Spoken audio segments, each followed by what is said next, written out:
Adrian, it's a pleasure to have you here. Could you please share us a little bit about yourself and some highlights from your journey that led you to Red Hat? Yeah, with pleasure. Well, quite an interesting journey, actually, beginning in South Africa, where I got into technology industry many, many years ago. And from that point in time, I've had the pleasure of working with some of the biggest and most successful technology organizations in the world, actually, over the last 40 years or so. I've been based here in Dubai for 20 years, so covering Middle East and Africa, and for part of my time, Eastern Europe and Latin America, so also great fun and great diversity, and have seen a huge amount of change thanks to technology being implemented in the emerging countries. And then most recently, for the last 9 years, been working for Red Hat. We've seen the business grow exponentially over that period of time. We've opened new offices around the region, places like Riyadh and Doha, Cairo as an example. So it's been a tremendous experience, tremendous fun, and particularly pleasing to see the team grow and the maturity of the organization grow in this part of the world. So quite an exciting journey over my career.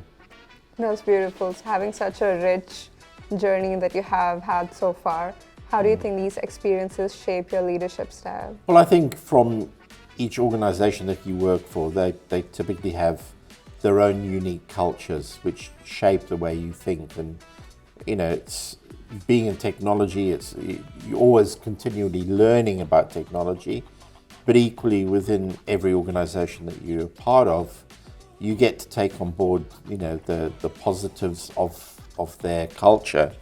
I have to say Red Hat has its own very distinct culture, which really relates to the foundation of how we develop and offer our products to our customers. So we are based on open sourced, community-based development, which means that everybody has the opportunity to contribute to the creation and the ongoing evolution of the portfolio that we have. And that doesn't matter whether it's our customers, our partners, or the associates or our employees in the organization. Everybody has that opportunity to contribute, and we actually encourage that. And as a consequence, it means that within Red Hat as an organization, we have free flow of ideas and innovation. And that's a very healthy thing, because the people in this organization feel as if they are empowered and they can make a meaningful difference. And when you have that level of empowerment and engagement in an organization, you really do get the best out of people, as opposed to working in a top-down type of organizational structure.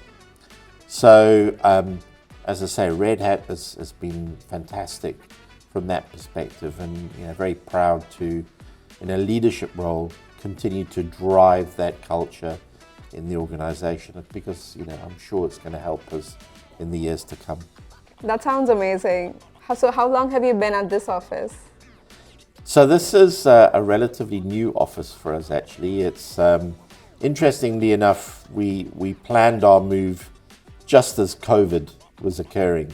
So this office, which basically represents the corporate standard for Red Hat offices around the world, was designed and actually constructed right throughout the COVID period. So once we got through the lockdown, everybody is extremely excited to come back to work in a brand new office, and we're very happy with the facilities.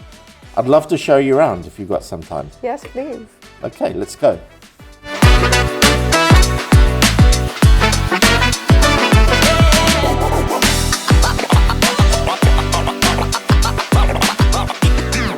Beautiful office that you've got. Can you please touch upon more of Red Hat's focus area and its impact? Yeah, sure. So the cornerstone of Red Hat's business, which began over 25 years ago, is the Red Hat Enterprise Linux operating system. This operating system is used around the world.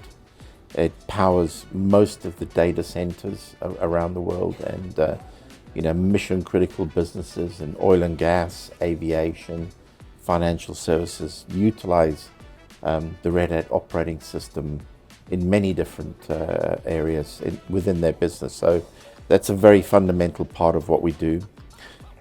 We're also very much involved in application modernization and application development. And for that, our customers use something called OpenShift container platform. Again, it's a market-leading product which we've deployed across multiple industries over various years. That product also helps customers move into the cloud space. So as the global hyperscalers offer their solutions in various countries, OpenShift allows workloads to be moved off the customer premises and into the open hybrid cloud. And then the other area which we very focused on is automation. So as computer environments and networks become more complex, particularly as the customers move into the cloud, they need a solution to automate updates and patching and security policies across the entire infrastructure. So for that, we deploy something called Ansible, which again is a world-leading product for automation.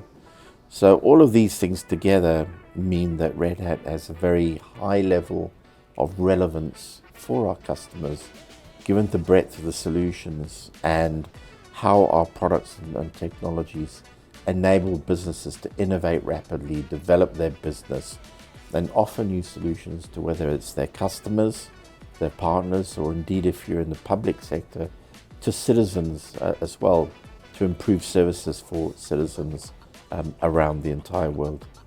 That's actually great. So what I hear is that you guys are keeping up with the trends immensely.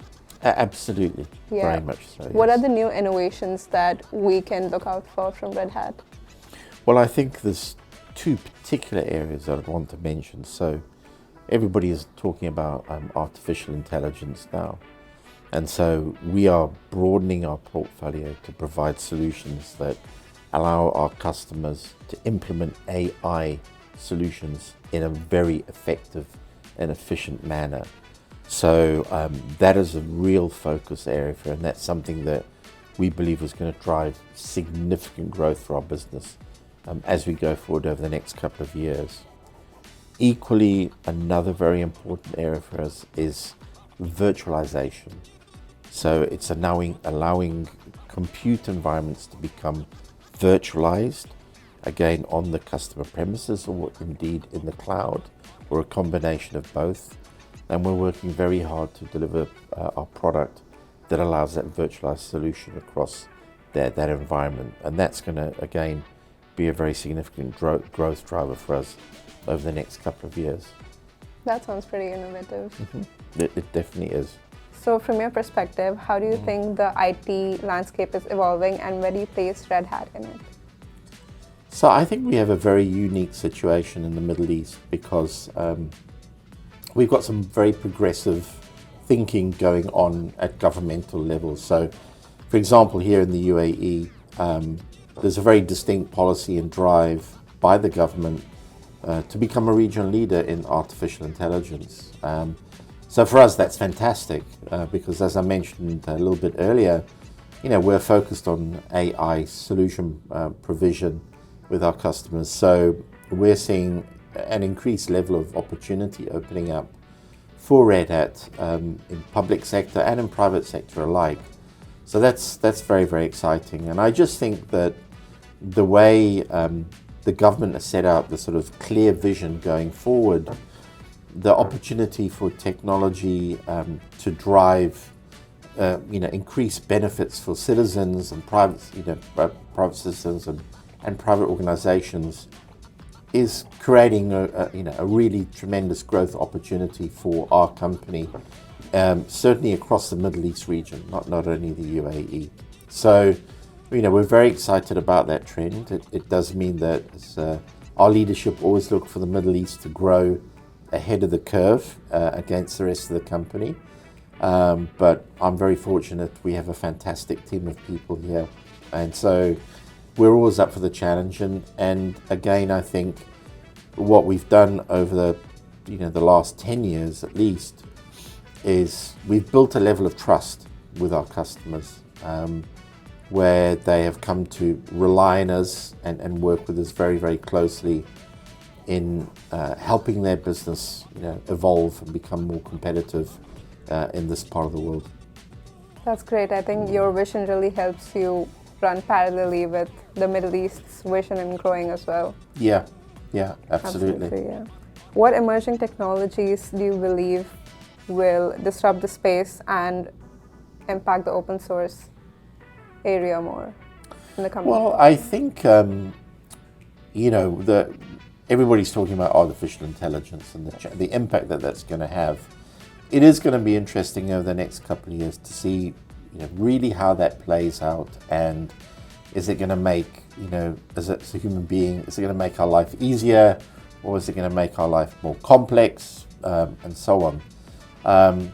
So I think there's definitely upside in AI. I think the next big step forward in technology is going to be when we get quantum computing into the equation.